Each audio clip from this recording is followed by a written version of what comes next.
Hola, ¿qué tal? Hola, ¿qué tal? Espero que estén muy bien.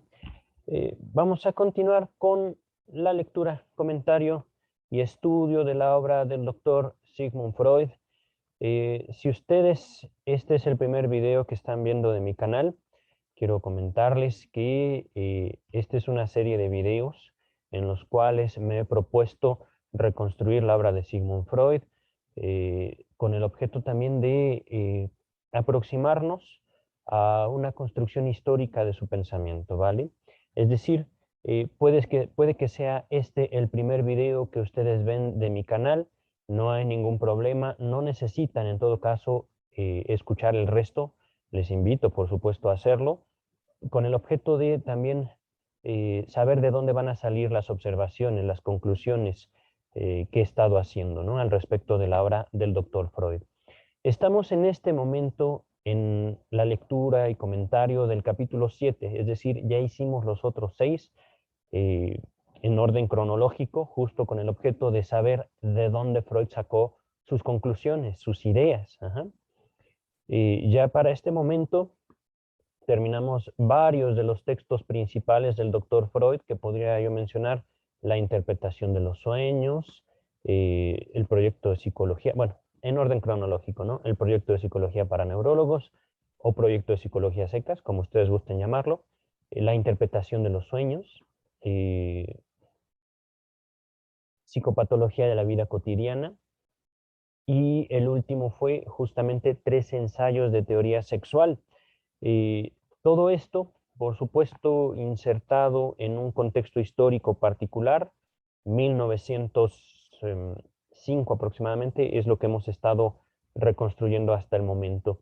El texto del día de hoy tiene por título El método psicoanalítico de Freud, y me llama mucho la atención este texto.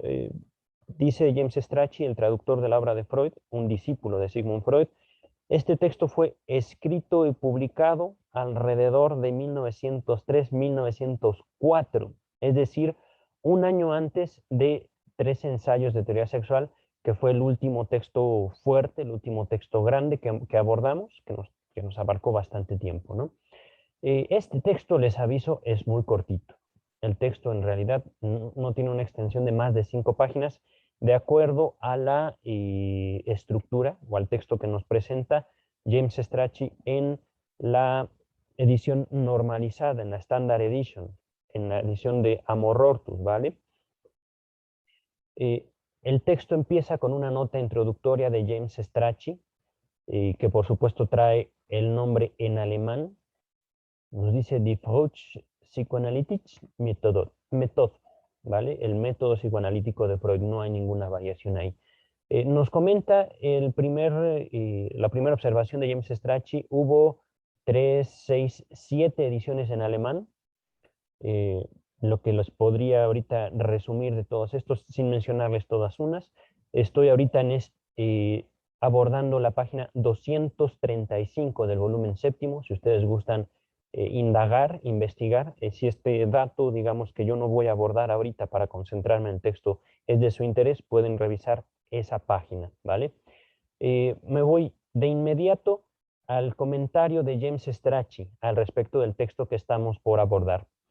Este trabajo fue originalmente una contribución al libro de Lowenfield, no sabemos quién es Lowenfield, pero vamos a ver después, acerca de los fenómenos obsesivos, considerado por Freud como, entre comillas, el manual canónico sobre las neurosis obsesivas, según afirma su historial clínico del hombre de las ratas, entre comillas también. Este caso del hombre de las ratas es un caso paradigmático, un caso típico de, digamos, el abordaje freudiano de las neurosis obsesivas, ¿vale?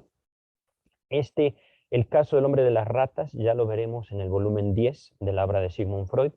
Este comentario, nos dice James Strachey, del manual canónico de Lowenfield sobre la neurosis obsesiva, ese comentario específico está en el volumen 10, página 173, en la nota 2 se menciona, ¿vale? Continúa James Strachey en la introducción a este texto.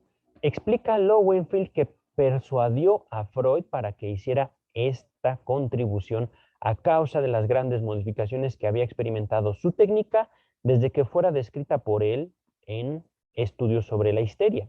Este texto, escrito por Sigmund Freud en conjunto con Joseph Breuer, también ya está en este espacio.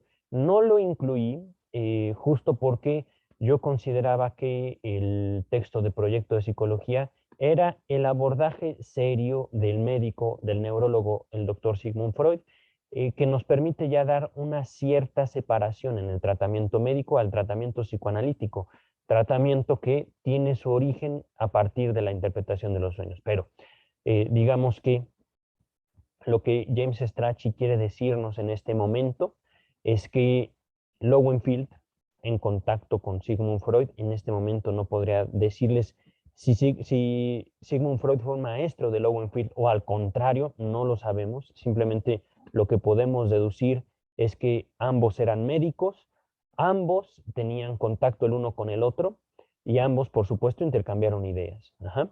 Lowenfield y Sigmund Freud. Nos dice James Strachey, ¿no? En lo que sigue del comentario. El prefacio de Lowenfield data de noviembre de 1903, esto entre comillas, noviembre de 1903, de modo que presumiblemente Freud escribió el trabajo ese mismo año, antes de esa fecha. Entonces, Lowenfield y Freud establecen contacto, no sabemos exactamente cómo, y establecen comunicación. Ajá. Yo estudié esto, yo trabajé esto, dice uno, dice el otro, empatamos. Doctor Sigmund Freud, dice Lowenfield, ayúdeme con esto, al respecto de su técnica. Y Freud, pues por supuesto, se dedica a escribir el texto que estamos por abordar. Ajá. Continúa James Strachey. La descripción que aquí hace muestra que el único resto que aún quedaba de su método hipnótico primitivo era el requisito de que el paciente permaneciera acostado. En los aspectos externos, su técnica no cambió de aquí en más, es decir, de en adelante. La técnica que usó Sigmund Freud para aproximarse a la neurosis obsesiva o histérica no cambió. Ajá. Continúa el texto. El libro de Lowenfield fue reseñado por el propio Freud, como descubrió el profesor Saul Rosenzweig de la Washington University St. Louis. Esta me parece que es una universidad de Estados Unidos. Continúa el texto. La reseña apareció en Journal for Psychology and Neurology número 3. Esto traducido es como el periódico, el diario, la jornada de Psicología y Neurología número 3 en 1904. Páginas 190 y 191. Esto fue escrito por Freud en 1900, bueno, publicado en 1904. Ajá. Ahí finaliza la introducción de James Strachey. Como sabemos, James Strachey tiene la intención de darle un contexto al trabajo de su maestro. Ajá.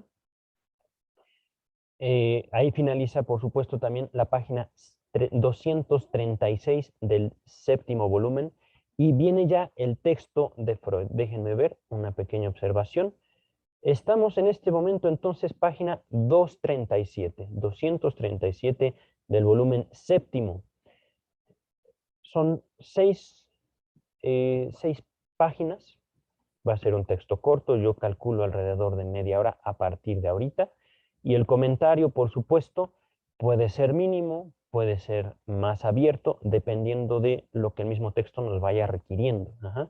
Estoy haciendo esta lectura el 4 de septiembre del 2021 con el objeto de, por supuesto, compartir con ustedes el texto, compartir con ustedes también a dónde nos lleva el texto, porque justo no se queda en lo que dijo Freud, sino que cada uno de nosotros, no solo en el psicoanálisis, sino como seres humanos, llevamos las palabras que escuchamos a nuestra propia vida de diferentes formas. En mi caso particular, les puedo platicar rápidamente, me nombro a mí psicoanalista, a partir no solo de mi estudio, sino de mi trabajo personal, mi trabajo de investigación, mi trabajo de elaboración de las ideas de Sigmund Freud, los postulados de Freud, a partir de algo que yo he denominado psicoanálisis del Estado. Esta línea de investigación no tiene por objeto, digámoslo así, destruir a los estados. Al contrario, todos los estados de todo el mundo nos dan cuenta de un orden histórico. Entonces, en mi trabajo justamente se trata de destacar la organización social y cómo esta organización social contribuye en formar lo que somos nosotros en general. Ajá. No hablo en todo caso de un mejoramiento, de un progreso que yo les pudiera aportar a ustedes como individuos, sino más bien de darnos cuenta cómo somos parte de la historia. Esta es una presentación de mi trabajo, puedo hacer miles, pero ahorita ya, sin más, quisiera entrar en la obra del doctor Freud para dedicarme a otras cosas, entre ellas, por supuesto, continuar con mis líneas de investigación. Dice el doctor Freud, página 237, volumen 7. El peculiar método terapéutico que Freud aplica y define como psicoanálisis proviene del llamado procedimiento catártico, acerca del cual informó en 1895 en los estudios sobre la histeria, escritos en colaboración con Joseph Breuer. Antes de continuar, ya no sé si estoy leyendo yo a Freud o estoy leyendo yo a Lowenfield.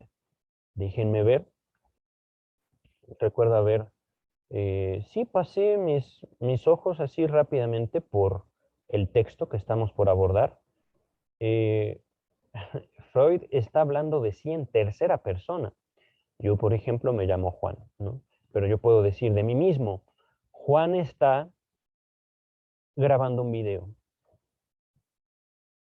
No hay problema con eso. No hay, digamos, más que la observación que estoy haciendo en estos momentos. Freud escribe de sí mismo. Freud aplica y define como psicoanálisis, proviene del llamado procedimiento catártico. Ok. Peculiar la forma en la cual Freud está escribiendo, pero se vale. Otro ejemplo es también los evangelios, por ejemplo, ¿no? El evangelio según Juan. Al final, justamente Juan se refiere a sí mismo en tercera persona. Vamos ahorita a continuar con el texto. Repito, el peculiar método psicoterapéutico que Freud aplica y define como psicoanálisis, es decir, nos ubicamos en un contexto ya discursivo, estoy ubicando lo que yo quiero decir con psicoanálisis. Continúa el texto, proviene del llamado procedimiento catártico, acerca del cual se informó en 1895 en los estudios sobre la histeria escritos en colaboración con Joseph Breuer. Ajá. Entonces, el psicoanálisis proviene del procedimiento catártico. No es el procedimiento catártico per se. No hay una modificación en la técnica. Ajá. Continúa el texto. La terapia catártica fue un descubrimiento de este último, es decir, Joseph Breuer, quien unos 10 años antes había curado con su ayuda a una enferma histérica, obteniendo al hacerlo una intelección sobre la patogénesis de sus síntomas. Ahorita nos regresamos, ¿vale? A raíz de una incitación personal de Breuer, Freud retomó después el procedimiento y lo puso a prueba en un número mayor de enfermos. Poco a poco. Ajá. Regresamos a lo que acabo de compartir con ustedes. Breuer descubre la terapia catártica.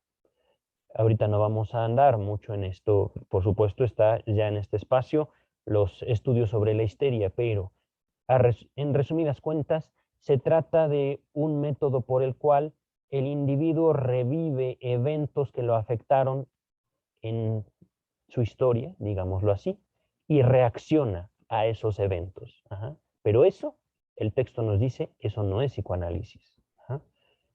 Continúa el texto. Obteniendo, al ejecutar Breuer la catarsis, obteniendo una intelección sobre la patogénesis.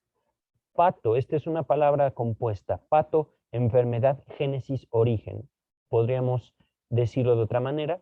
Obteniendo, Joseph Breuer obtiene a partir del ejercicio de la terapia catártica una intelección, una observación, un entendimiento sobre el origen de la enfermedad histérica, por supuesto, ajá, de sus síntomas. El origen de los síntomas histéricos. Ajá. Ahorita estoy apegándome al texto. Por supuesto, antes de continuar, recordemos, en el 2021, tiempo en el que estoy grabando este video, la neurosis ya no existe según las autoridades médicas nacionales e internacionales. Estoy hablando en particular, yo estoy grabando este video en México, por supuesto ustedes pueden hacer otra observación distinta.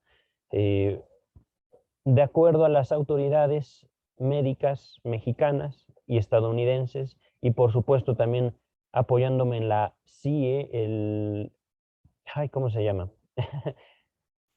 El manual diagnóstico publicado por la Organización Mundial de la Salud, no me acuerdo qué significan las siglas CIE, creo que ya está en el volumen 11, la neurosis no existe. La histeria no existe, la neurosis obsesiva sí, pero esto ya como un trastorno, pero no vamos a ahondar mucho en esto, esto ya será motivo de otro video, otro tiempo y también posiblemente otros medios de comunicación. Entonces, ubiquémonos en un contexto histórico. 1895, Joseph Breuer, médico por supuesto, entrenado en la medicina de su época, medicina que sí reconoce la neurosis, la histeria y la neurosis obsesiva como, digamos, patologías, ¿no? Enfermedades.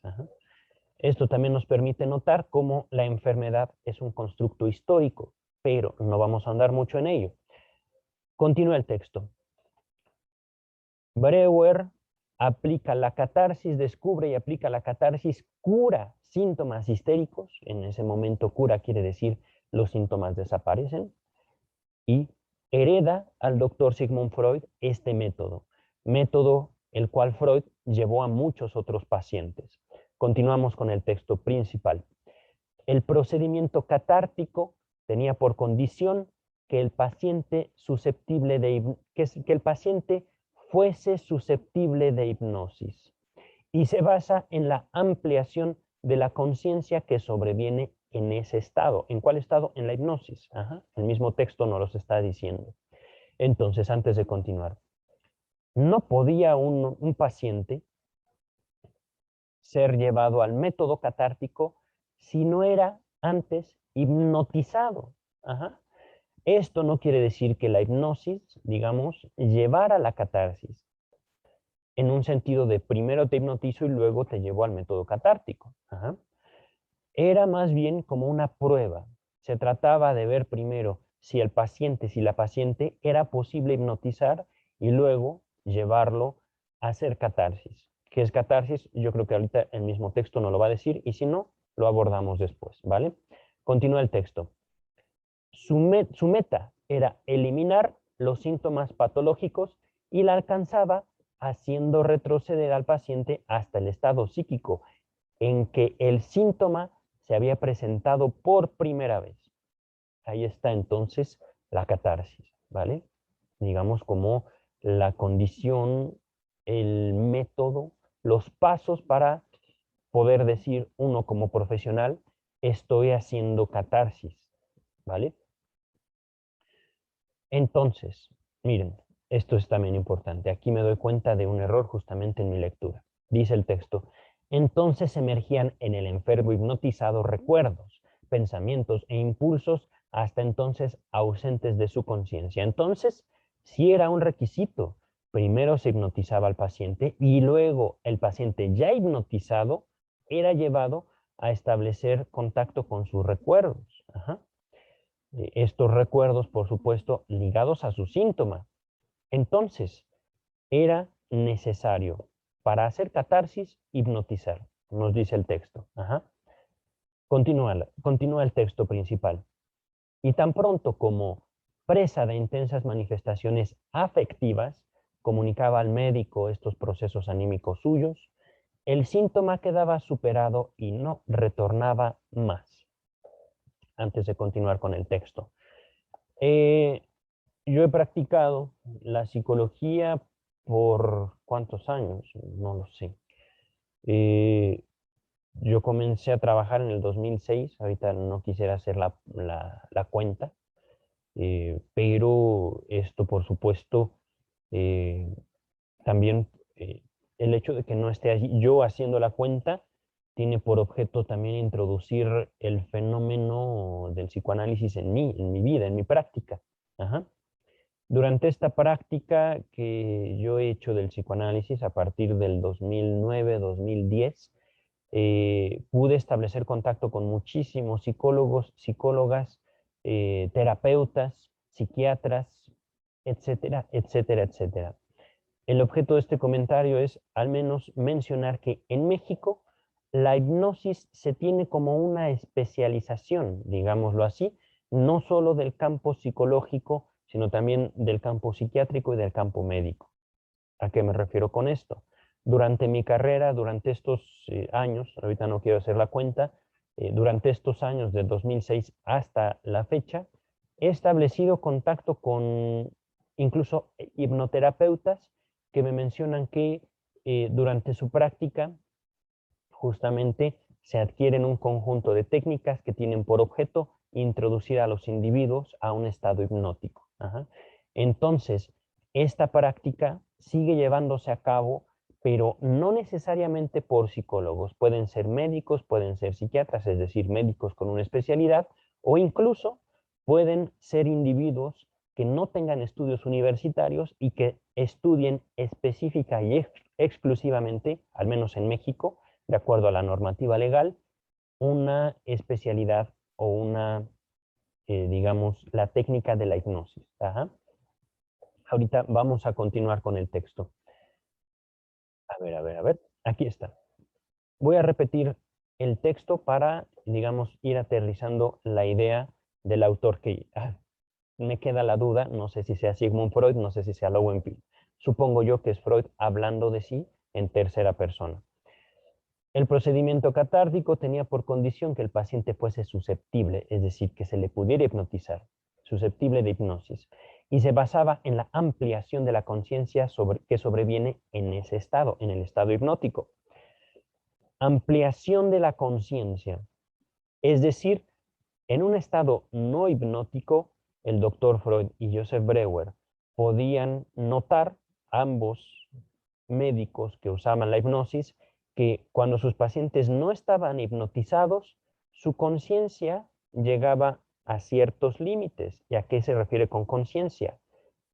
La capacidad de recordar ciertos eventos al respecto de sus propios síntomas, hablando de los pacientes. Ajá. Continúa el texto. Su meta, la meta de este procedimiento catártico, era eliminar los síntomas patológicos y la alcanzaba haciendo retroceder, es decir, en la memoria, al paciente hasta el estado psíquico en que el síntoma se había presentado por primera vez. Entonces emergían en el enfermo hipnotizado recuerdos, pensamientos e impulsos hasta entonces ausentes de su conciencia.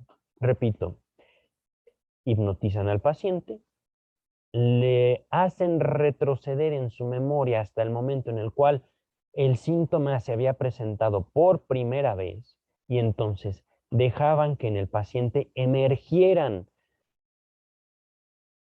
repito, recuerdos, pensamientos, impulsos, hasta entonces ausentes de su conciencia.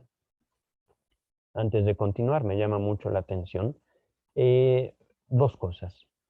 La primera, estamos hablando de médicos el año de 1895, ¿vale? Segundo, esta alteración de la conciencia era procurada por los médicos a través de la hipnosis. Hablo de Breuer y hablo de Freud. Recordemos, Sigmund Freud fue un hipnoterapeuta fracasado, no porque yo lo diga, sino porque el mismo Freud lo dice. Ajá. Es decir, se da cuenta Sigmund Freud que no puede llevar a la gran mayoría de sus pacientes a la hipnosis y por lo tanto la catarsis se le separa. Ya no le es posible practicar la catarsis porque no puede hipnotizar a sus pacientes. En este sentido también me llama mucho la atención cómo médicos buscan, en su caso, en su contexto histórico, por supuesto un contexto que también podríamos rastrear a las sociedades contemporáneas, alterar la conciencia del paciente, como ellos a través de la hipnosis, pero a lo largo de la historia de, digamos, la psicología, de la psiquiatría, se han observado diversos movimientos, digámoslo, históricos y culturales, ¿no? Diversos movimientos que tienen por objeto justamente lograr esa alteración de la conciencia. Les hago, por ejemplo, mención, ahorita no tengo el dato certero, pero hubo médicos, psiquiatras, psicólogos en Estados Unidos que, por ejemplo, usaban el LSD para justamente alterar la conciencia de sus pacientes y lograr estos estados, digámoslo así, de vulnerabilidad del sujeto frente a sí mismo. Ajá. Estos estados, digamos, de capacidad de relacionarse con uno mismo a través no de la hipnosis, sino de sustancias. Hago mención del LSD, justamente que fue inventado por, si mal no recuerdo, Joseph Kaufman, como un método curativo, como una terapia que tenía por objeto ampliar la conciencia. Y esto, por supuesto, es acogido por las sociedades, es acogido por las culturas y usado ya en un contexto eh, diferente, no necesariamente médico. Ujú. Aquí también hago notorio, por mi propia experiencia, en México, en la práctica de la psicología y también ya gracias a mis estudios posteriores en psicoanálisis, cómo las sociedades pueden tomar un empeño médico y usarlo, por qué no decirlo, para distraerse, ajá, en un empeño lúdico, en una actividad que ya no tiene por objeto ampliar la conciencia con fines médicos, sino simplemente divertirse, pasar el tiempo. Ujú. Esto, por supuesto, está sujeto a mucho estudio, mucha investigación, mucho debate también. Vaya, lo que yo quiero destacar aquí es, por ejemplo, y por supuesto, un empeño científico, un empeño médico y un empeño lúdico. Ujú. Una separación, podría yo decir, entre diversas poblaciones. Y en todo caso, el objetivo de mi comentario tiene o es introducir al sujeto. Ujú. Vamos ahorita a continuar con el texto. Mm, entonces emergían en el enfermo hipnotizado, repito, recuerdos, pensamientos e impulsos, hasta entonces ausentes de su conciencia. Si había leído antes en su conciencia, me he equivocado, dice el texto literalmente, ausentes de su conciencia. Continúa el texto. Y tan pronto como, presa de intensas manifestaciones afectivas, comunicaba al médico estos procesos anímicos suyos, el síntoma quedaba superado y no retornaba más. Es, por supuesto, lo que dicen, el texto lo que está sugiriendo, ¿no? Hago estos comentarios también por mi propia experiencia. He trabajado con muchos colegas, he supervisado, me han supervisado, por supuesto, al menos dentro de mis primeras prácticas, supervisado, por supuesto, no se tenía esta liga contundente que está haciendo el texto entre hipnosis y catarsis. Ajá. El texto nos deja ya una liga irresoluble. Para hacer catarsis hay que hipnotizar, algo que al menos no se me enseñó en la universidad y tampoco mis supervisores procuraban. Yo no tengo, digamos, cimentada la técnica hipnótica. Sí la habré estudiado en la universidad, sí habré revisado algunos textos, pero en mi práctica supervisado, estoy hablando de alrededor del 2006, no se me hizo énfasis, tienes que hipnotizar al paciente para que haga catarsis. Simplemente la catarsis, por ejemplo, y se los comento, se tenía o se entendía, de acuerdo a mi propio contexto histórico, como una manifestación emocional. El texto no es lo que está diciendo en este caso. Continúa ahorita el texto. Entonces emergían en el enfermo hipnotizado recuerdos y tan pronto como presa de intensas manifestaciones afectivas, es decir, hipnotizado, paciente, se le era llevado a revivir esos recuerdos a través de la hipnosis, el paciente manifestaba intensas manifestaciones afectivas, ajá, intensos afectos. Y estos afectos no se los queda, los comunica. Ujú. Esta expresión hacía que los síntomas no regresaban más, no eran manifestados. Continúa el texto. En su trabajo en común, ambos autores elucidaron esta experiencia susceptible de repetición regular, afirmando que el síntoma reemplazaba a unos procesos psíquicos sofocados que no llegaban hasta la conciencia. Vale decir, figuraba una transmudación, entre paréntesis y entre comillas, conversión de esos procesos. Y explicaron la eficacia terapéutica de su procedimiento, indicando que provocaba la descarga del afecto adherido a las acciones anímicas sofocadas, que hasta entonces se encontraba, por así decir, entre comillas, estrangulado. También entre comillas y entre paréntesis, abreacción.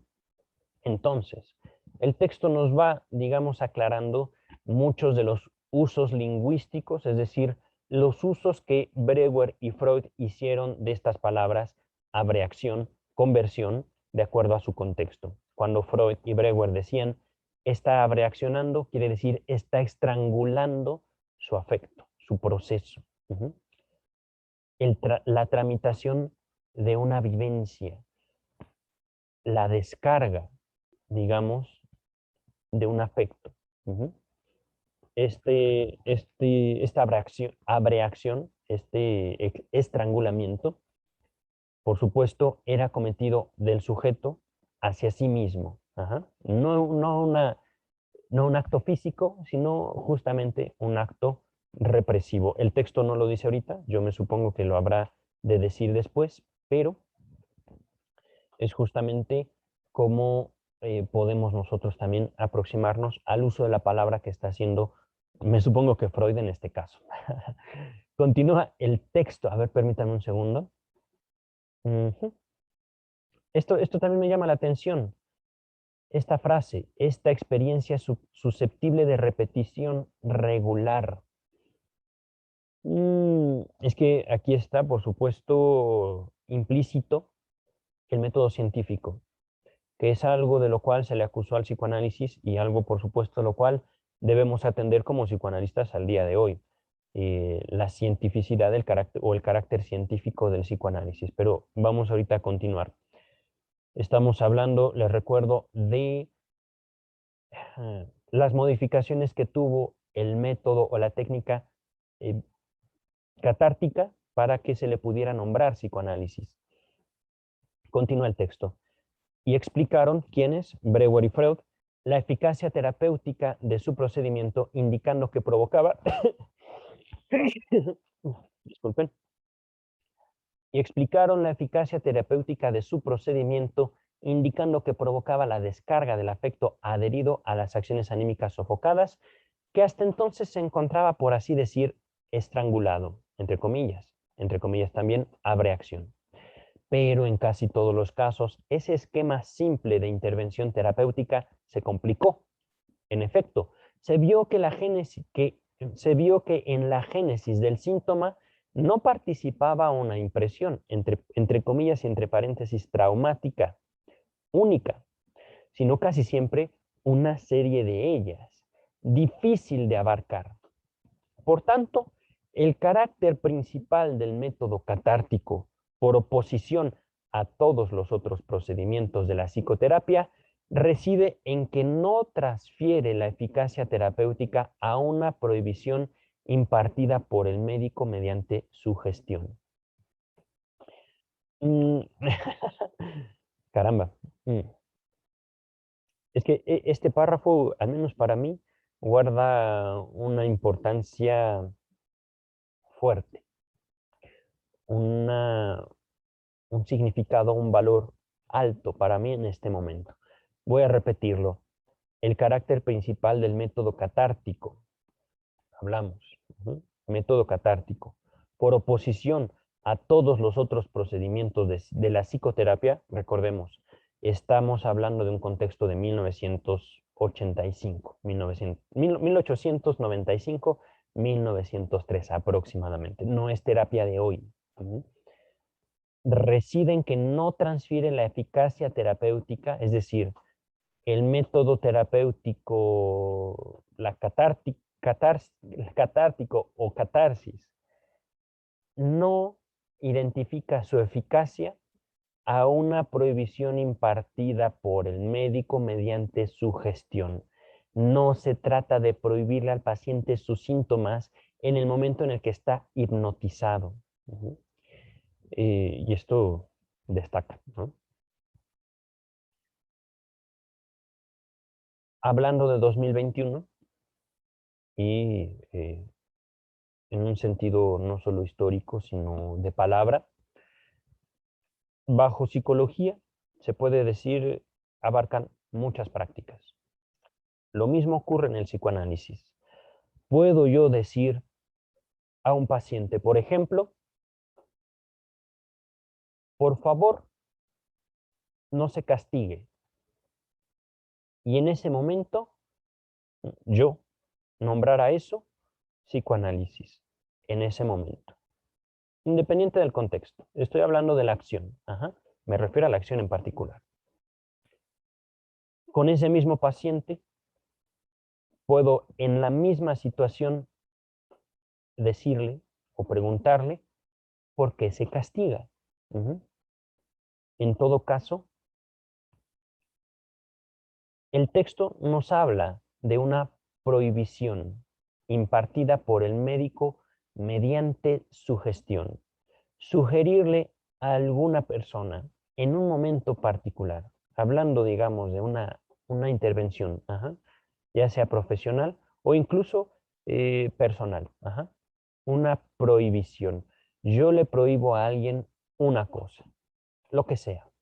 Deja de beber, deja de mentir, deja de, etcétera, etcétera, etcétera.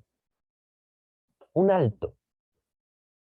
Pues bien, en el método catártico dice, el texto no radica en eso. El método catártico es simplemente te hipnotizo, tú ya estableces un contacto contigo mismo diferente al que, digamos, se adquiere durante la hipnosis, y durante ese estado de contacto con tus propios recuerdos, yo te invito a recordar la historia de tu síntoma histérico, ¿vale? Específicamente el texto. No hay una prohibición ahí, sino es justamente una invitación a revivir, una invitación a enlazarse con la propia historia. En esta invitación no está la prohibición, no está este límite, digámoslo así, que podemos encontrar no solo en las terapias de 1903-1895, sino en las terapias de hoy.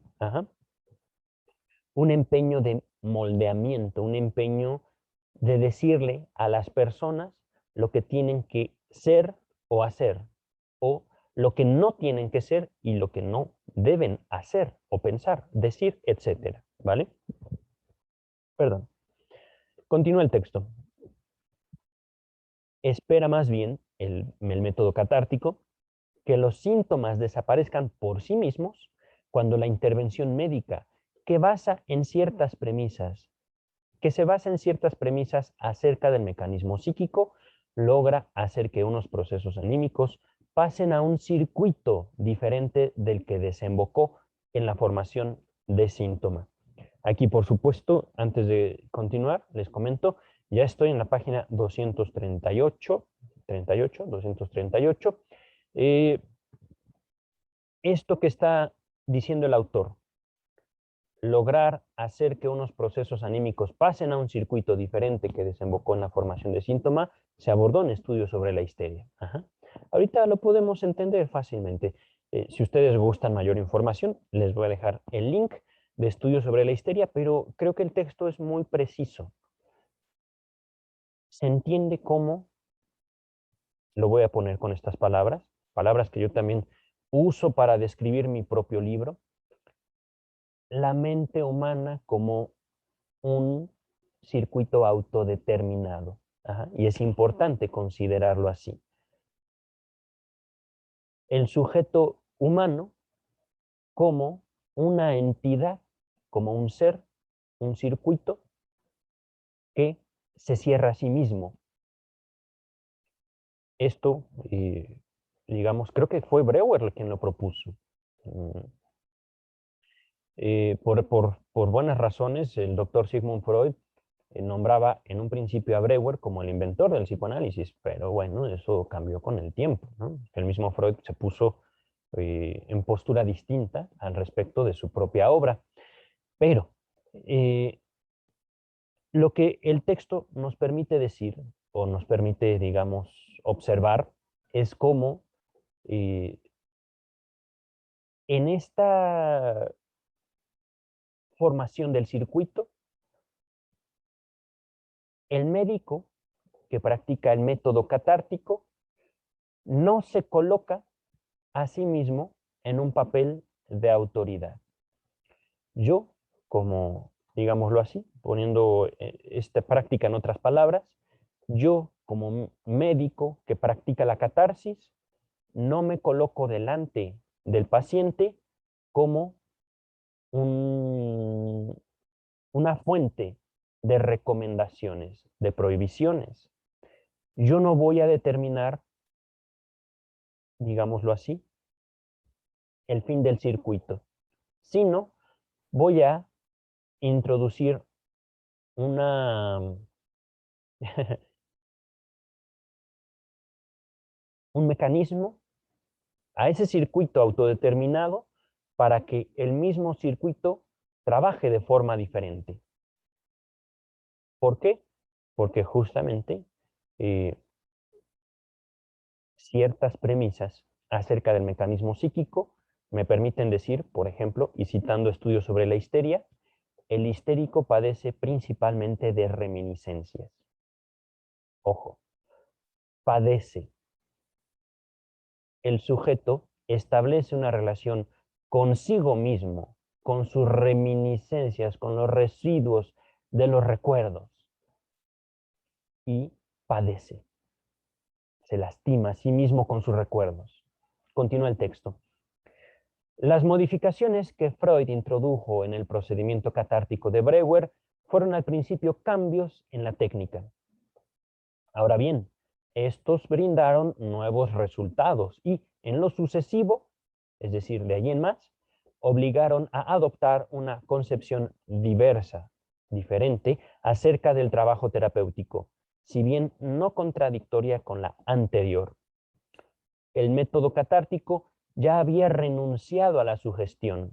Antes de continuar, sugestión, yo te invito, podríamos decirlo como una modificación del aprendizaje. Ajá. Yo te sugiero, yo te conmino a dejar de pensar, decir, hacer, etcétera, etcétera, etcétera. Repito, el método catártico ya había renunciado a la sugestión. Freud emprendió el segundo paso, abandonar la hipnosis. Está en el texto, yo estoy en la página 238. He aquí, dice el texto, he aquí el modo en que hoy trata a sus enfermos. Sin ejercer sobre ellos ninguna influencia de otra índole, repito, sin ejercer sobre ellos ninguna influencia de otra índole, los invita a tenderse cómodamente de espaldas sobre un sofá, mientras él, sustraído a su vista, es decir, los pacientes no lo veían, toma asiento en una silla situada detrás del sillón, ¿se entiende? El modo es que el paciente no veía a Freud. Ajá. Continúa el texto.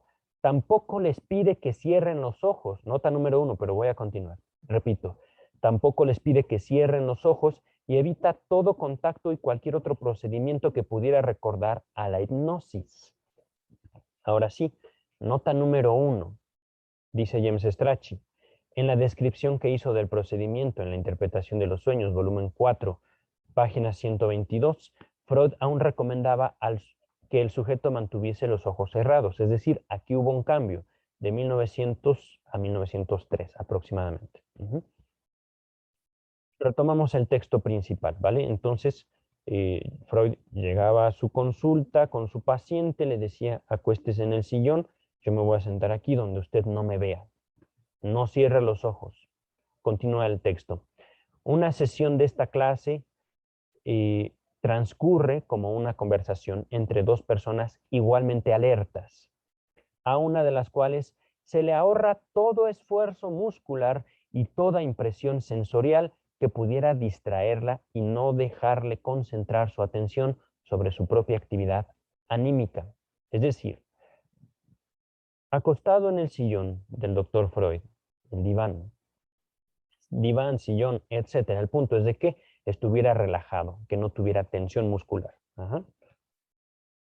Toda esa energía no le iba a concentrar sobre el doctor Freud. Toda esa energía la iba a concentrar en su propia observación. Ujú. Repito, no dejarle concentrar su atención. A ver, otra vez, desde un poquito más atrás. Le ahorra todo esfuerzo muscular y toda impresión sensorial que pudiera distraerla y no dejarle concentrar su atención sobre su propia actividad anímica. Propia actividad anímica, el flujo de representaciones que está ya en el circuito. Aquí estoy notando que el mismo texto compara la mente con un circuito y el componente de ese circuito eran las representaciones que podemos nombrar como ideas, pensamientos, fantasías, etcétera, etcétera, etcétera. Todo esto manifestado, por supuesto, en palabras. Continúa el texto.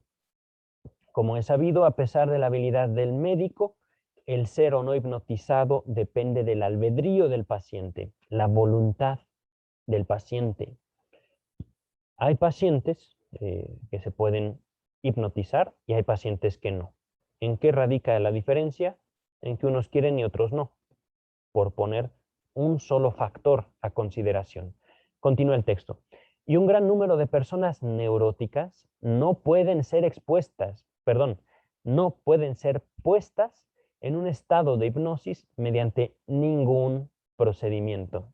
Antes de continuar, es que ya en la neurosis está implícita, está jugada, forma cierta dinámica el neurótico con sus autoridades. Ajá. Entonces, si uno llega con las mejores intenciones y las mejores credenciales, con un histérico, con un neurótico, y lo trata de hipnotizar, no va a poder, no vamos a poder. Y aquí otra anécdota mía, médicos que están dándole al paciente histérico pastillas que han demostrado su eficiencia científica, biológica, orgánica, en muchos otros casos se van a destacar esos mismos pacientes porque las medicinas no les van a hacer efecto. Ahí está la neurosis, ahí está la histeria en el año 2021. ¿Vale? Continuamos con el texto. Por eso, la renuncia a la hipnosis aseguró la aplicabilidad del procedimiento a un número irrestricto de enfermos. Es decir, doctor Freud, doctor entrenado con las mejores mentes de su época, doctor neurólogo, aprende a hipnotizar y nota sí, no, sí, no, no, no, no, no, no, no, no, no, no, no, no, sí, no, no, no, sí, sí. Estos pacientes se pueden, estos otros, muchos, no se pueden hipnotizar. Ok, entonces vamos a dejar atrás la hipnosis. ¿Para qué? Para abarcarlos a todos. Pacientes, recordemos. Estos pacientes pueden o no haber sido neuróticos, pueden o no. Ahorita el texto no nos los dice claro. Simplemente el doctor Freud, médico, Viena, Austria, 1895-2003, nota esto en sus pacientes neuróticos y ok, vamos a dejar atrás la hipnosis, además de que ya no puedo. Continúa el texto. Por otro lado, se perdió la ampliación de la conciencia que había brindado al médico justamente aquel material psíquico de recuerdos y representaciones con cuya ayuda podía consumarse la transposición de los síntomas y la liberación de afectos. Transposición me llama la atención, yo pudiera pensar la superación de los síntomas, pero realmente voy a recurrir en este momento al diccionario de la Real Academia Española para saber qué quiere decir la palabra transposición. Ay. Bueno, vamos a hacer esta. Ok, se sigue grabando, sigue recibiendo señal el micrófono. Transpo. ¿Dónde está? ¿Dónde está? Transposición. Aquí está. Real Academia Española nos dice hay dos definiciones de transposición a transposición. Miren qué cosas. ¿Lo he escrito mal?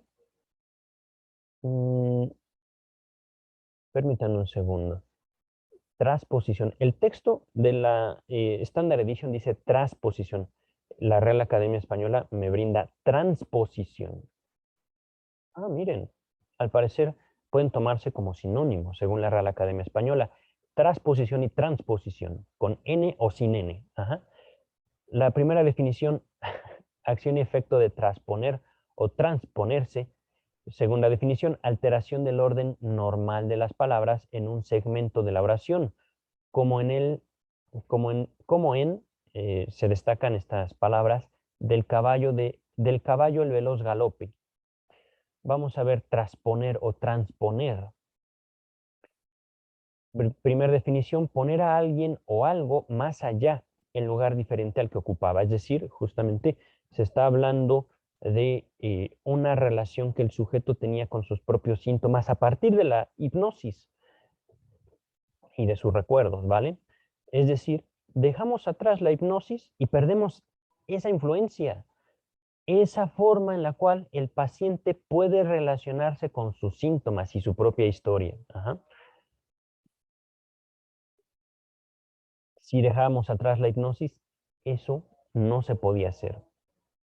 Continúa el texto. Y si no podía encontrarse ningún sustituto para esa falta, hubiera sido imposible hablar de influencia terapéutica. Ahora bien, Freud halló en las ocurrencias de los enfermos un sustituto de esa índole, enteramente satisfactorio. Son los pensamientos involuntarios, sentidos casi siempre como perturbadores y por eso apartados en circunstancias corrientes, que suelen cruzarse en la trama de una exposición deliberada. Antes de continuar, ocurrencias de los enfermos, pensamientos involuntarios. ¿De quién? De los enfermos mismos.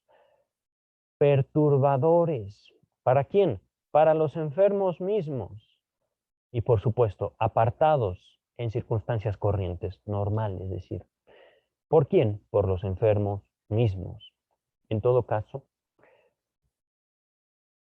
aquí Freud está haciendo notar cómo el paciente tiene una relación con sus propios productos, hablando ocurrencias, hablando pensamientos, hablando, aquí voy a usar una palabra para abarcar perturbación y circunstancias de sus deseos. Ajá.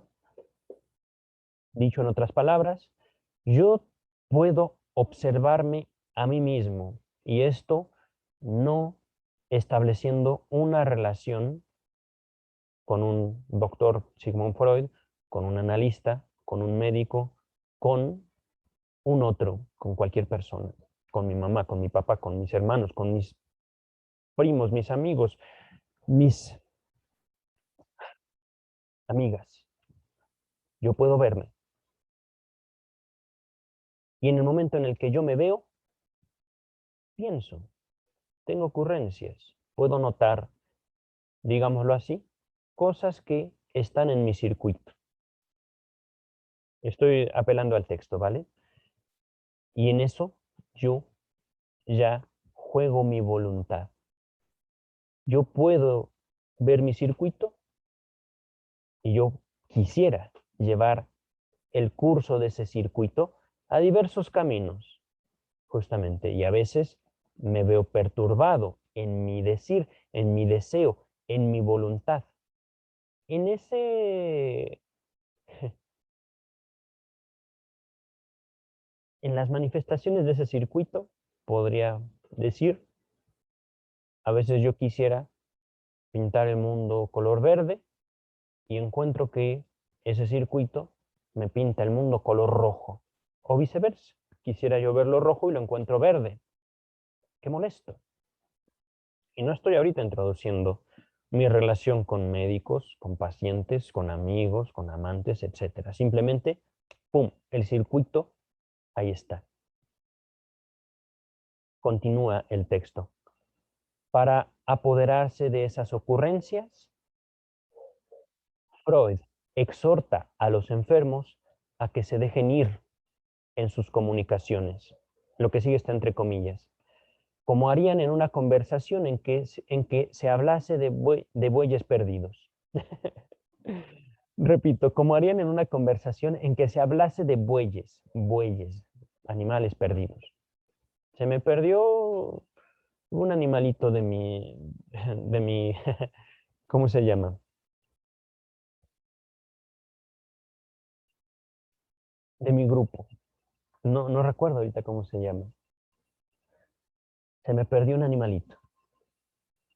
Continúa el texto. Antes de exhortarlos a que relaten en detalle su historial clínico, les recomienda participarle. Repito, antes de exhortar a los pacientes a que relaten en detalle su historial clínico, les recomienda participarle todo cuanto se les pase por la cabeza, aunque les parezca que no es importante o que no viene al caso, o que es disparatado. Por el contrario, les pide con particular énfasis que no excluyan de la comunicación pensamiento u ocurrencia algunos, por más que los avergüence o les resulte penoso hacerlo. Es decir, habla, habla libremente. Te vas a encontrar con cosas que no quieras decir. Te vas a encontrar con que eso que quieres decir, pues no le ves el caso. Te vas a encontrar que eso que tú quieres decir, que viene a ti, solito, del circuito, te va a causar molestia, te va a causar enojo, pena, vergüenza, culpa. Dilo. Y esto es importantísimo. Enfréntate a ti.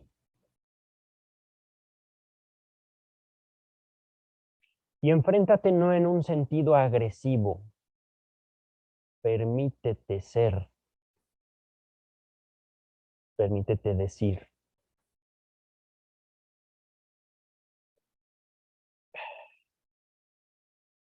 Si hago esta pausa es justamente por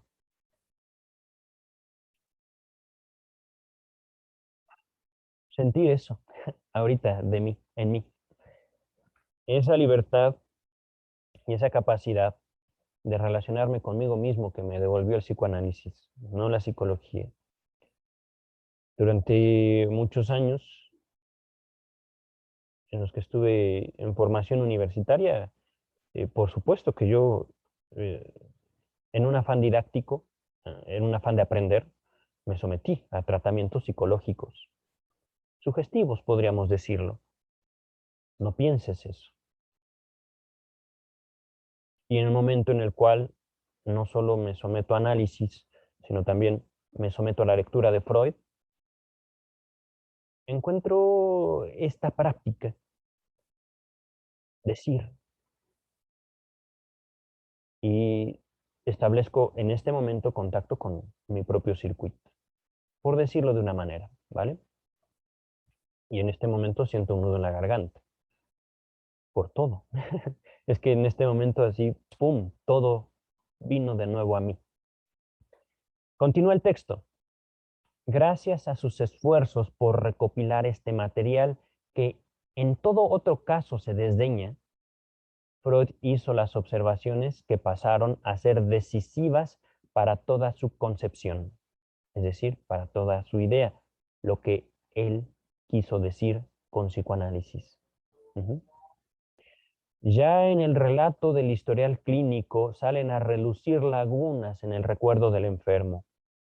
Se olvidan hechos reales se confunden las relaciones de tiempo o se desarticulan los nexos causales de tal modo que resulten efectos incomprensibles. Es decir, yo, aún como psicoanalista, aún como una persona, eh, puede dar cuenta de su deseo.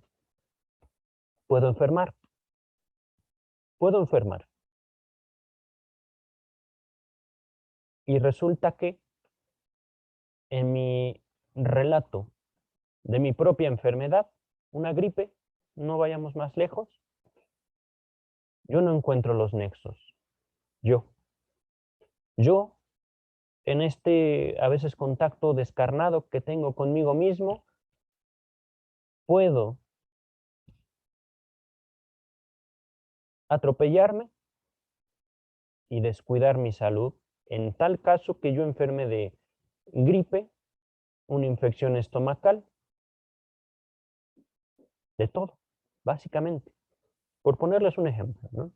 No estoy hablando de culpa, no estoy hablando de angustia, no estoy hablando de histeria, neurosis, etcétera. No, simplemente enfermo gripe, ya estoy con la garganta irritada, me descuidé.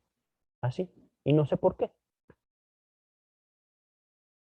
Continúa el texto.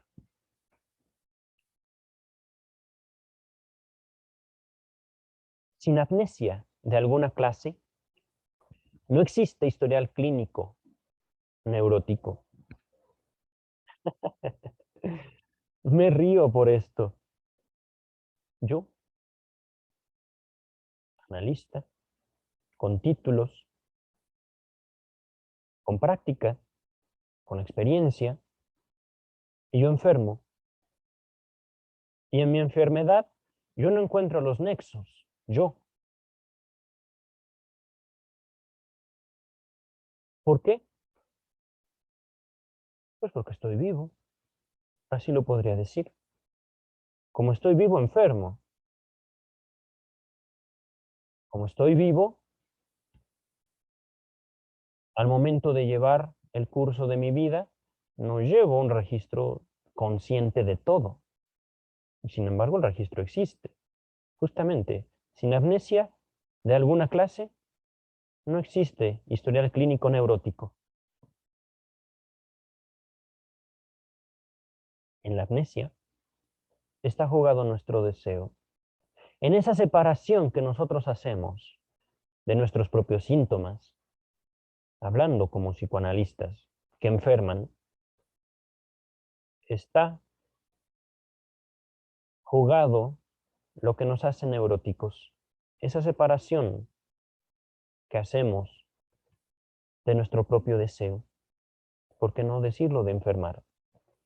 Aquí ya no hay, digamos, trabas para decir que enfermamos con ciertos propósitos. Por ejemplo, faltar al trabajo. Por ejemplo, obtener ciertos favores de ciertas personas. Y ahí se amplía al infinito el número de posibilidades de uso de la enfermedad. Continúa el texto. Si se insta al relator, si se le invita a quien está contando a llenar estas lagunas de su memoria mediante un esforzado trabajo de atención, es decir, no se haga tonto, no se haga tonta, usted sabe por qué enfermó. Continúa el texto. Se advierte que las ocurrencias que le vienen sobre este punto son refrenadas por él, con todos los recursos de la crítica, hasta que por fin siente un franco malestar cuando se le instala realmente el recuerdo. Por ponerles un ejemplo, estoy en análisis, estoy escuchando a un paciente, yo veo una relación entre lo que dice y su síntoma. No se la señalé. Dejo que siga y siga y siga y siga hasta el momento en el que él mismo, en esa misma sesión, hace esa relación. ¡Pum! Eso que está viviendo tiene relación con su síntoma, pero permanecí callado. Hable, hable. Sí, así, así, así. Ahí está. Este dolor es por esto, un dolor físico. Y ahí está toda su vida, toda su vida puesta en palabras. Continúa el texto.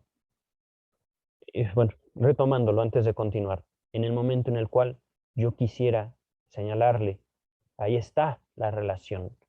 Yo mismo, como analista, estoy bloqueando el trabajo del analizante. Estoy bloqueando la relación del sujeto con su propio circuito, con sus propias representaciones, con sus ocurrencias. Continúa el texto.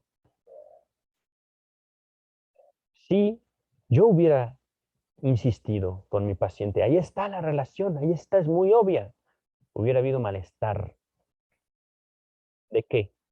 Por supuesto, un malestar de mi trabajo, de mi influencia, pero también un malestar del sujeto consigo mismo.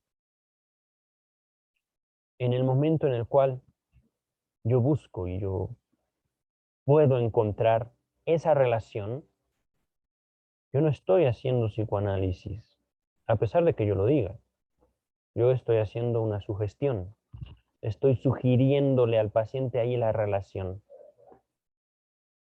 Y en el momento justamente en el que puedo hacer eso, no nos sorprende encontrar malestar. ¿Por qué me señala eso? Yo no quería ver eso. Yo no quería saber eso. Y por supuesto el malestar deviene hacia el tratamiento mismo. Continúa el texto.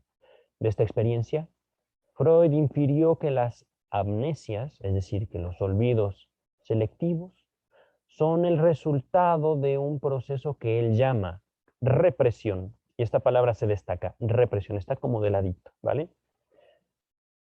Cuyo motivo individualiza en el sentimiento de displacer. Es decir, yo, como una persona que se relaciona consigo misma, que es capaz de ver, observar y emitir un juicio hacia sus propias representaciones, lo que forma el circuito, soy capaz de decir, eso no me causa placer, entonces lo descarto, entonces lo aparto de mí.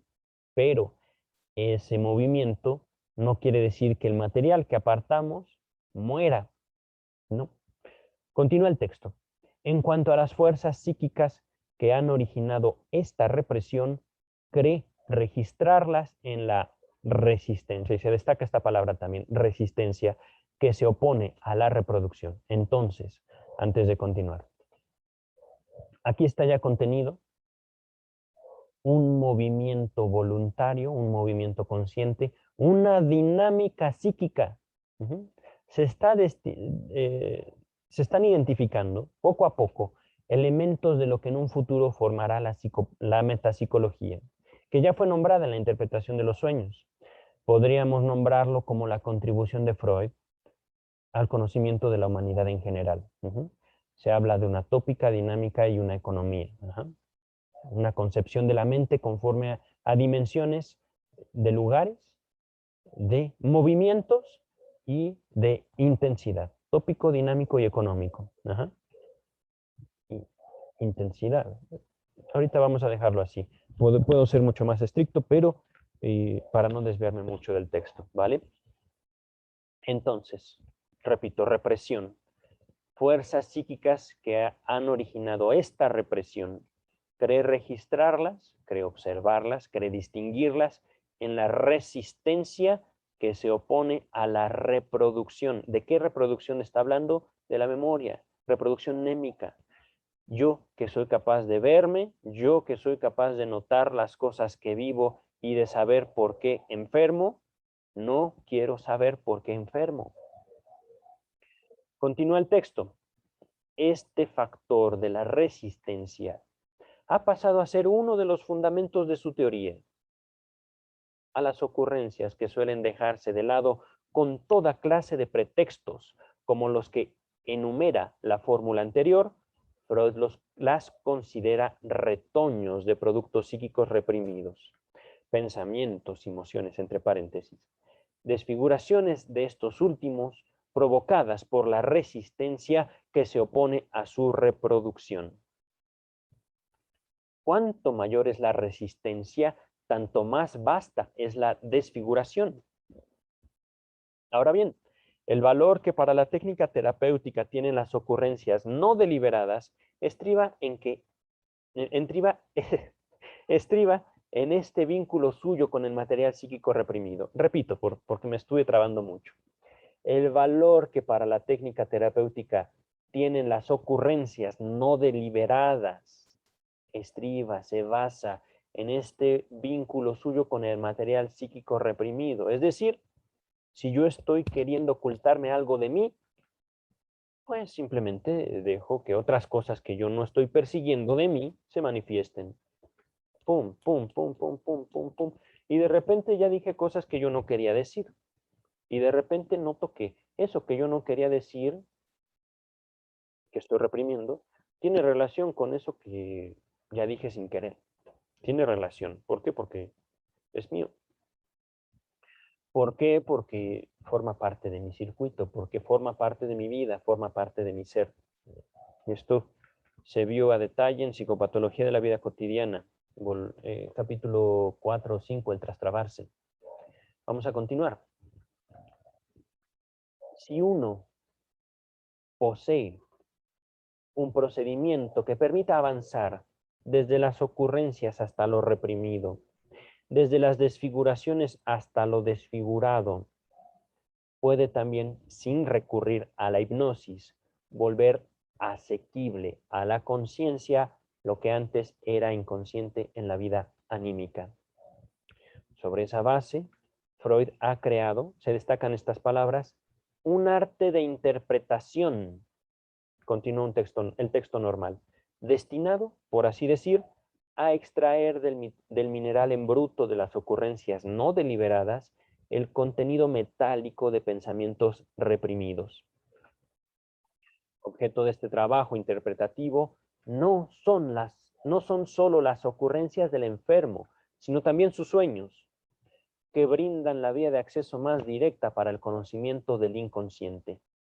Sus acciones no deliberadas, como carentes de plan, entre paréntesis, acciones sintomáticas, y los deslices que comete en las operaciones de su vida cotidiana, entre paréntesis, el trastrabarse al hablar, trastocar las cosas confundido, etc.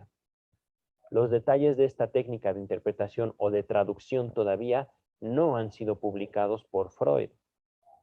Se trata, según sus indicaciones, de una serie de reglas adquiridas por vía empírica, de experiencia, ¿no?, para construir el material inconsciente a partir de las ocurrencias, de señalamiento sobre el modo de proceder cuando al enfermo no se le ocurre nada, y de las experiencias acerca de las más importantes resistencias típicas que se presentan durante un tratamiento de esa clase. Un amplio libro sobre la interpretación de los sueños, se destacan esas palabras, publicado en 1900 por Freud, ha de verse como el precursor de esa introducción a la técnica. Antes de continuar, les recomiendo mucho el capítulo 2 de la interpretación de los sueños, el método de la interpretación de los sueños, ¿vale? Continúa el texto. De estas indicaciones acerca de la técnica del método psicoanalítico podría inferirse que su inventor se ha tomado un trabajo superfluo y ha hecho mal en abordar el procedimiento hipnótico menos complicado. Pero, por una parte, la técnica del psicoanálisis, una vez que se la ha aprendido, es mucho más fácil de aplicar de lo que se podría creerse por su descripción. Además, no hay ningún otro camino que lleve hasta la meta. Y por eso el más trabajoso es, empero, el más corto. Un nudo en la garganta de nuevo. A la hipnosis debe reprochársele que oculta la resistencia y así ha impedido al médico penetrar en el juego de las fuerzas psíquicas. Pero no liquida las resistencias, solamente las elude, razón por la cual no proporciona sino datos incompletos y resultados efímeros.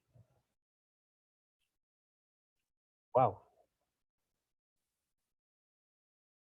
Voy a continuar ahorita. Este wow ha sido por notar, digamos, una contundencia una soberana contundencia en este momento. Ah,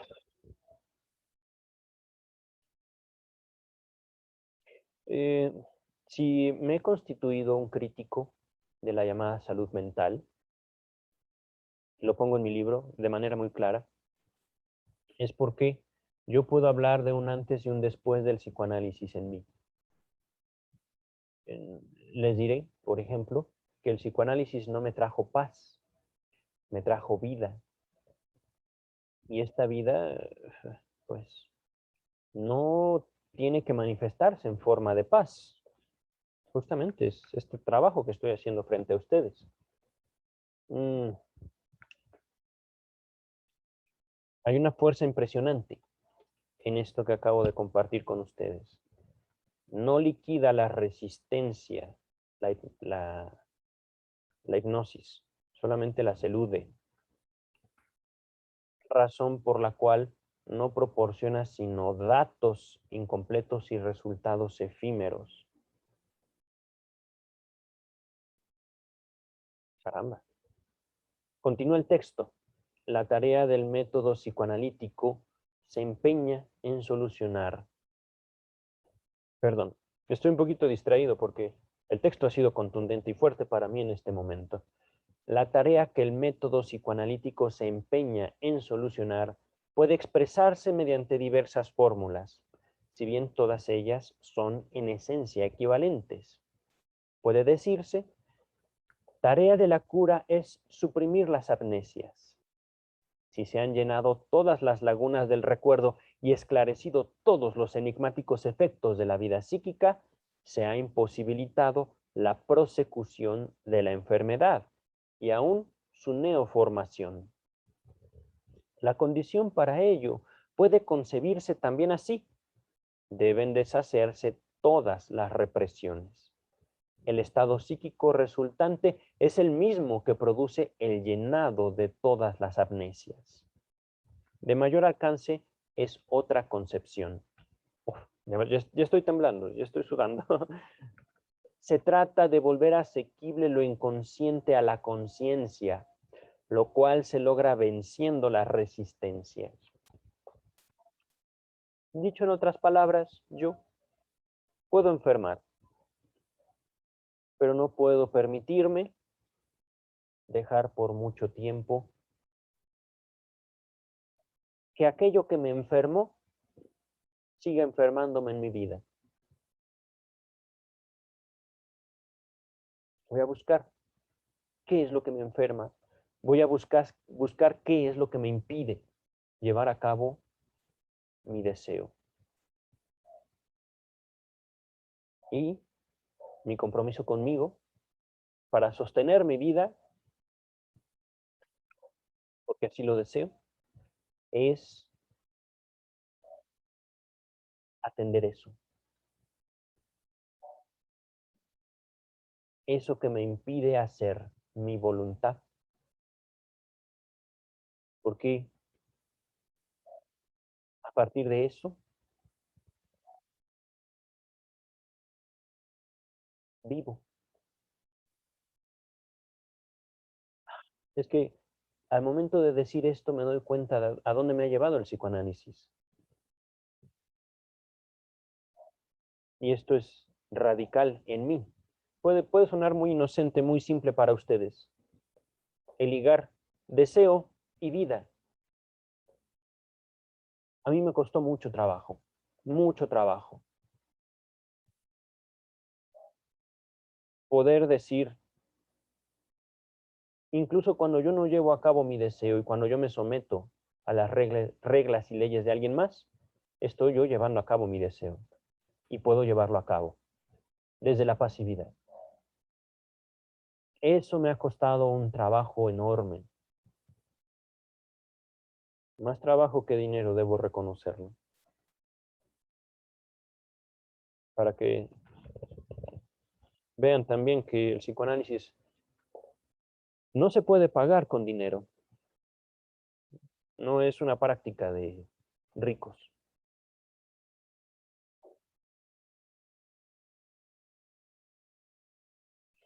Voy a continuar con el texto.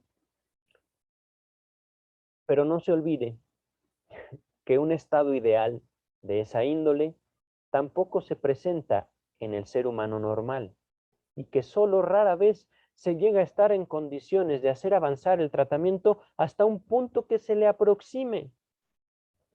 Entonces, el psicoanálisis como terapia es un ideal, una meta rara vez alcanzada, rara vez.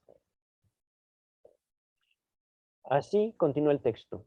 Así como salud y enfermedad no se diferencian por principio, sino que solo están separadas por umbrales de sumación determinables en la práctica. No puede postularse para el tratamiento ninguna otra meta que una curación práctica del enfermo y el restablecimiento de su capacidad de rendimiento y de goce. Esa es la meta, dice. Práctica, curación práctica. Por ejemplo,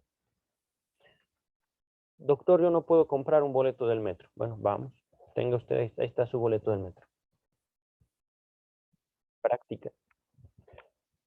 Doctor, yo no puedo conocer mujeres. Bueno, ahí está, ahí viene una mujer. Se la presento. Ahí está. Es que es tan sencillo. Al hacer eso, se van a poner de manifiesto todas las resistencias del paciente. Ándale. Vino un mosco a molestarme.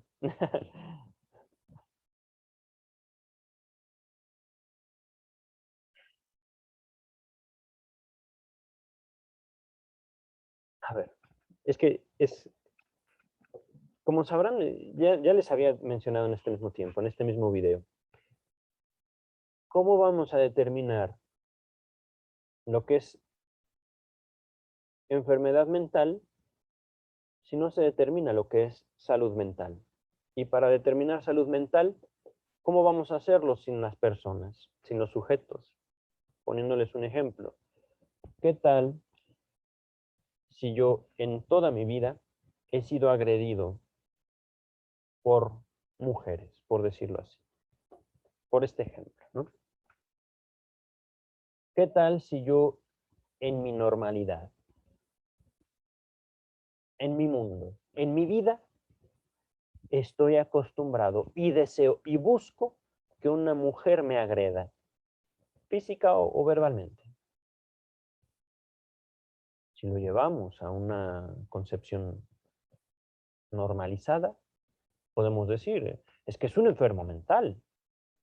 Ok, pero para él, para ella, eso ha sido su vida. Uy, pues qué mala vida lleva, ¿no? Podríamos decirlo. Ok, es una mala vida para ti, para mí, pero no para él o para ella. Para él o para ella ha sido toda su vida. Y es más, él o ella se van a encargar de que eso se sostenga.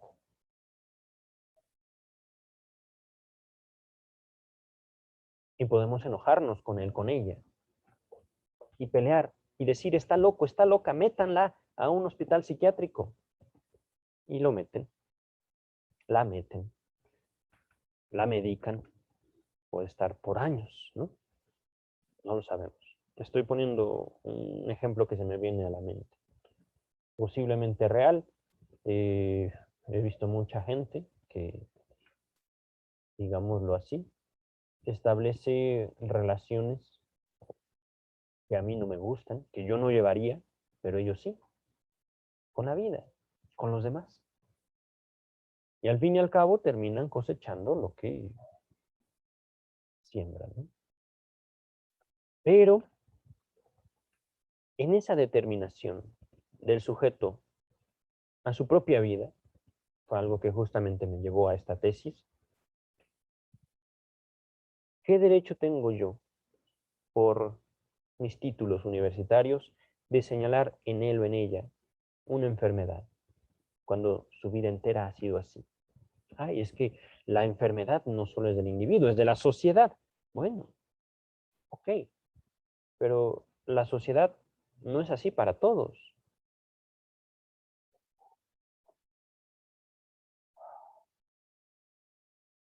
Si algo he de distinguir yo en mi contacto con seres humanos, y gracias al psicoanálisis, es que a veces practicamos nuestra voluntad sin darnos cuenta. Y a veces terminamos justo como no queríamos terminar, y ello no es casualidad. Dice el texto: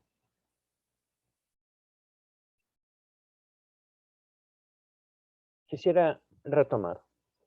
La cura es suprimir las amnesias. Deben deshacerse todas las represiones. Se trata de volver asequible lo inconsciente a la conciencia. Pero no se olvide que un estado ideal de esa índole, quitar amnesias, deshacerse de represiones y volver consciente lo inconsciente, no se olvide que un estado ideal de esa índole tampoco se presenta en el ser humano normal y que solo rara vez se llega a estar en condiciones de hacer avanzar el tratamiento hasta un punto que se le aproxime. Así como tampoco se tiene que ignorar que salud y enfermedad no se diferencian por principio, es decir, no hay una diferencia clara a veces, sino que solo están separadas por umbrales de sumación determinables en la práctica. Fortísimo. En otras palabras, lo que ustedes consideran enfermo o enfermizo es distinto a lo que van a considerar otras personas enfermo o enfermizo, o cambiando los valores. Lo que ustedes consideran deseable o indeseable en su vida va a ser enteramente diferente a lo que otras personas quieran para sí. ¿Cómo ubicar entonces la salud y la enfermedad? Pues escuchando. Así, nada más. Es que es justamente, ¿no? Si he llegado a este punto en mi abordaje del psicoanálisis, de la psicología y de la salud mental, es para poder decirles, se constituyen manuales de diagnóstico porque las instituciones dedicadas a la atención, digamos, de los problemas médicos, específicamente médicos, no estoy hablando de psiquiatría, no estoy hablando de psicología y mucho menos de psicoanálisis. Los médicos pueden señalar razones que no son orgánicas, pero que intervienen en la salud física. Repito, cosas que no están en el cuerpo y que terminan afectando el cuerpo. A partir de esta observación de los médicos, entregada por supuesto a organismos como hospitales, y de ahí a dependencias gubernamentales que se dedican a estudiar la salud física, médicos, se pueden derivar condiciones, se pueden derivar eh, pretextos que la gente usa para sostener su enfermedad. Ahí estamos hablando ya de una formación de enfermedad mental. Y por supuesto estoy usando palabras que ahorita puedo señalar para describir esta formación social. Este concepto que los organismos gubernamentales usan para atender, digamos, causas atribuibles a los enfermos para sostener su enfermedad. Y por supuesto, esta construcción a partir de la autoridad manifestada en el vocablo salud mental no es tomada por las sociedades con ese mismo objetivo. Las sociedades médicas, el gobierno, lo que busca es que los sujetos estén sanos. Cualquier estorbo en eso, sanos físicamente, cualquier estorbo en eso es enfermedad mental y un estorbo no atribuible al organismo, ¿vale? Es decir, causas subjetivas. Si una persona no quiere estar sana, es porque es enfermo mental, porque no quiere estar sana. Ahí está. Y en esto no está considerando, porque no es posible hacerlo, el gobierno no considera en esta formación el significado que la locura tiene para la sociedad en su conjunto. La locura. Es decir, el gobierno no puede decir, al menos no el gobierno mexicano, la enfermedad mental es sinónimo de locura, pero la población sí. La población sí lo hace. Ujú. Basta por el momento de este comentario.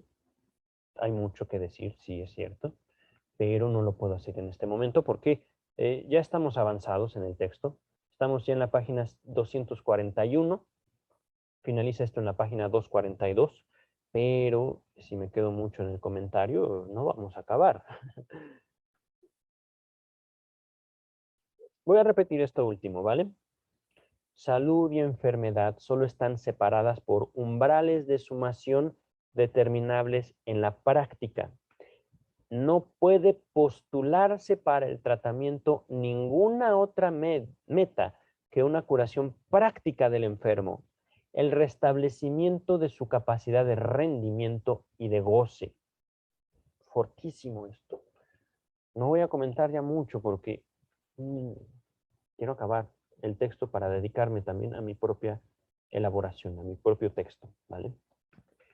En caso de que la cura o sus resultados sean incompletos, se obtiene básicamente una importante mejoría del estado psíquico general, mientras que los síntomas pueden persistir, aunque su importancia habrá disminuido para el enfermo y no le pondrán el marbete de tal. ¿Qué es marbete? Yo casi no uso esa palabra. Permítanme un segundo, ya está abierta la Real Academia Española. Marbete. La Real Academia Española nos dice marbete es una etiqueta por lo común se adhiere a las piezas de tela, cajas, botellas, frascos u otros objetos en que se suele manuscribir, es decir, poner manuscrita, en letra manuscrita, o imprimir la marca de fábrica, o expresa en un rótulo lo que dentro se contiene y a veces sus cualidades, uso, precio, etcétera. Es decir, es una etiqueta. Ajá. Entonces, su importancia habrá disminuido para el enfermo. No se le cura, no se le quita sus síntomas, pero ya no se relaciona con ellos de la misma forma. Continúa el texto. Si prescindimos de mínimas modificaciones, el procedimiento terapéutico es el mismo para todos los cuadros sintomáticos de la histeria, tan variados, y aún para todas las variedades de la neurosis obsesiva. Por ello, no implica que su aplicabilidad sea irrestricta. Perdón, pero ello no implica que su aplicabilidad sea irrestricta. Es decir, no se puede aplicar psicoanálisis a diestra y siniestra. La naturaleza del método psicoanalítico supone indicaciones y contraindicaciones, tanto con la relación a las personas que deben ser tratadas cuanto al cuadro patológico. Es decir, el psicoanálisis no es para todos, no nos hagamos tontos.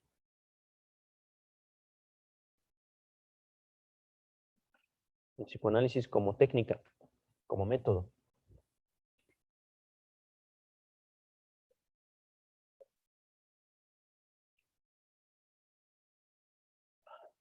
Últimamente he estado estudiando sobre ciencia y había curiosamente y paradójicamente, ¿no?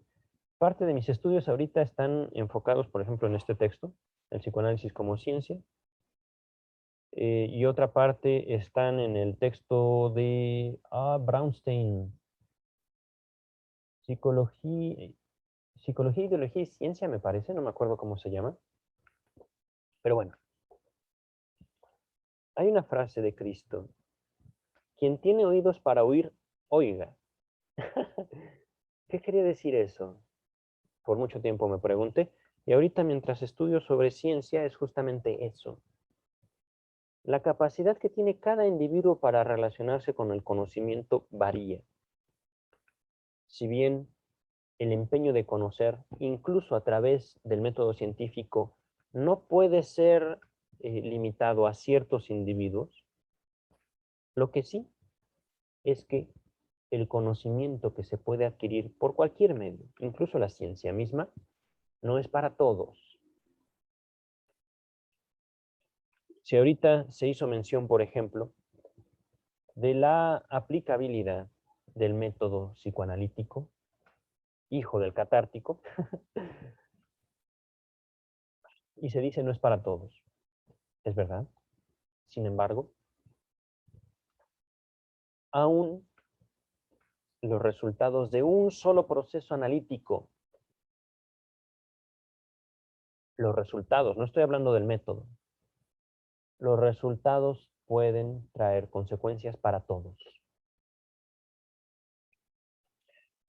No solo hablando de mi propio trabajo, no solo hablando de mi propio análisis. Pongo otro ejemplo. Hay un problema en una familia. Supongamos, un hijo o una hija amenaza que se va a suicidar contundentemente. Se le busca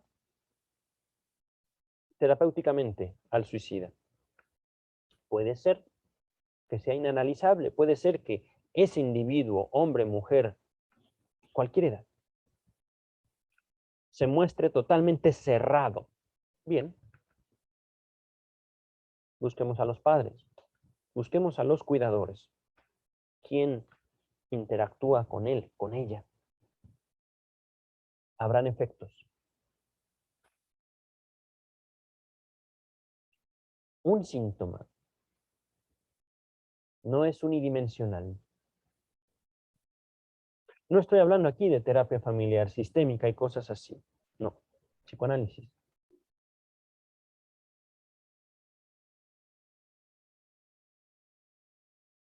Tampoco estoy ofreciendo una garantía de salvación del sujeto frente a sí mismo. Eso es importante.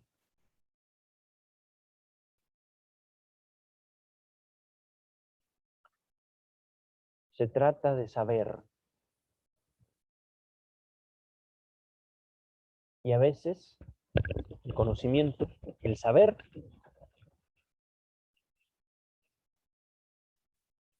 puede no encontrar lugar en nuestra vida.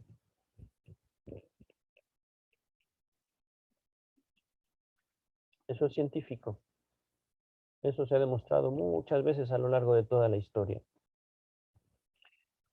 Continúo con el texto.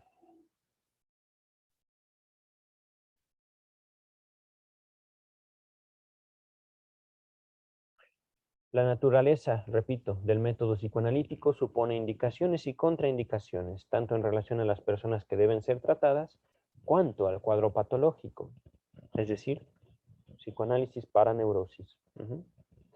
Las más favorables para el psicoanálisis son los casos crónicos de psiconeurosis con escasos síntomas violentos o peligrosos, sobre todo. Las diversas variedades de la neurosis obsesiva, pensamiento y acción obsesivos, y casos de histeria en que las fobias y las abulias desempeñan el papel principal. Abulias. A sin bulias, emoción. Podría entender yo depresión, por ejemplo. Podría entenderlo. Pero vamos a la Real Academia Española. Abulia.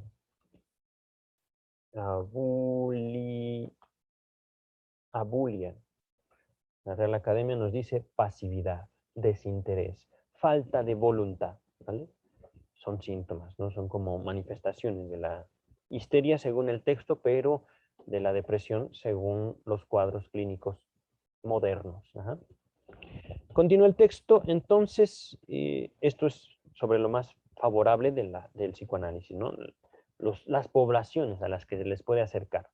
Continúa el texto.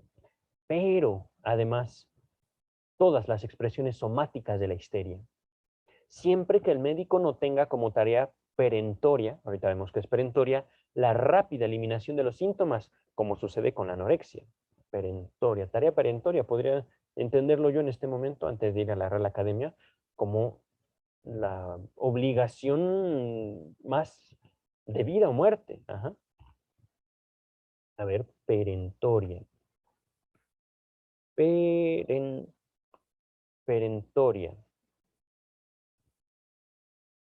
Concluyente, definitivo, urgente, apremiante. Ajá. Continúa el texto. En casos agudos de histeria, debe esperarse a que sobreponga un estadio más calmo.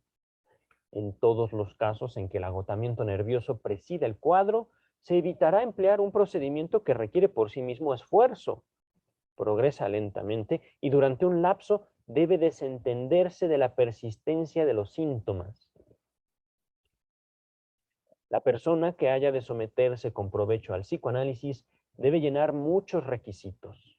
En primer lugar, tiene que ser capaz de un estado psíquico normal. En épocas de confusión o de represión melancólica no se consigue nada, ni siquiera en el caso de una histeria.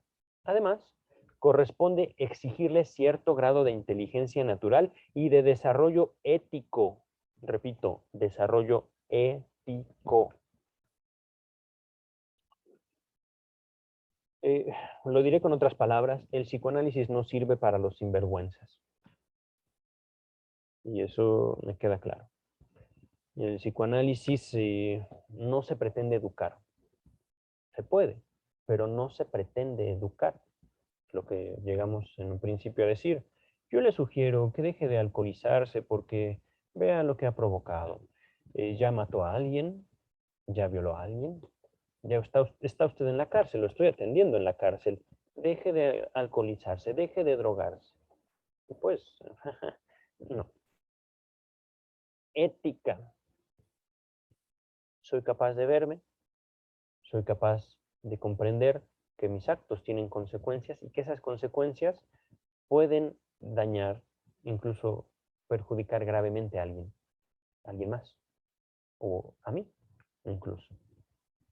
Vamos a continuar con el texto, ¿vale? Hay mucho que decir al respecto de lo ético, pero continuamos.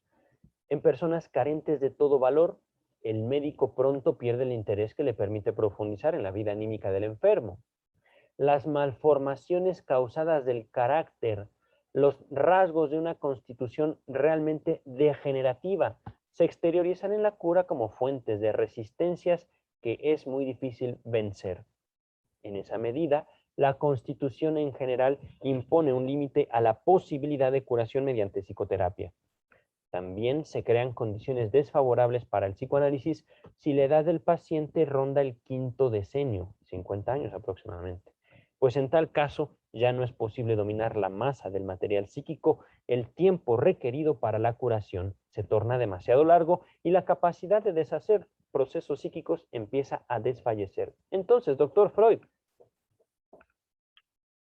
¿se domina el circuito? Aquí está descrito. No es posible dominar la masa del material psíquico. Se le domina. ¿Qué afirmación tan atrevida la de usted, doctor Freud? Ya me ha puesto en mal frente a mis escuchas. ¿Qué quiere decir con dominar, doctor Freud? No lo sé. En el momento del texto simplemente dominar. Aparece así. Continuamos con el texto. A pesar de todas estas restricciones, el número de personas aptas para el psicoanálisis es extraordinariamente grande. Y según afirma Freud, repito, ya no sé si estoy leyendo a Freud, si estoy leyendo a Lowenfield, es muy considerable la ampliación que este procedimiento trae a nuestro poder hacer. Esto va ligado, estas palabras, poder y hacer, con un guión, ¿vale? Repito, según Freud, es muy considerable la ampliación que este procedimiento trae a nuestro poder hacer. Hablando de médicos, 1903. Para un tratamiento eficaz, Freud exige plazos largos, desde medio año hasta 3 años. Pero nos informa que hasta ahora, a raíz de circunstancias que fácilmente se coligen, debió aplicar casi siempre su tratamiento a casos muy graves, personas enfermas desde hacía mucho tiempo y que, por así decir, habían buscado un último refugio en su nuevo procedimiento, que despertaba muchas dudas. En casos más leves, la duración del tratamiento podría cortarse mucho y se obtendría una extraordinaria ganancia en lo que concierne a profilaxis para el futuro, profilaxis práctica. tratamientos. Ahí finaliza el texto, página 242, volumen 7. Por supuesto, mi intención es finalizar el video aquí para dedicarme a otras cosas. Tengo mucho que seguir estudiando, tengo mucho que seguir leyendo. Miren nada más. Esta ha sido mi última adquisición. Gracias, Facebook. El psicoanálisis como ciencia. Es un texto muy cuestionable, ciertamente. Muy cuestionable, pero es mi trabajo. Cuídense mucho. Nos estamos viendo pronto para el siguiente video. El siguiente texto tiene por título sobre psicoterapia. Es un texto un poco más largo, pero también no tan largo como otros. Dejamos entonces hasta aquí. Bye.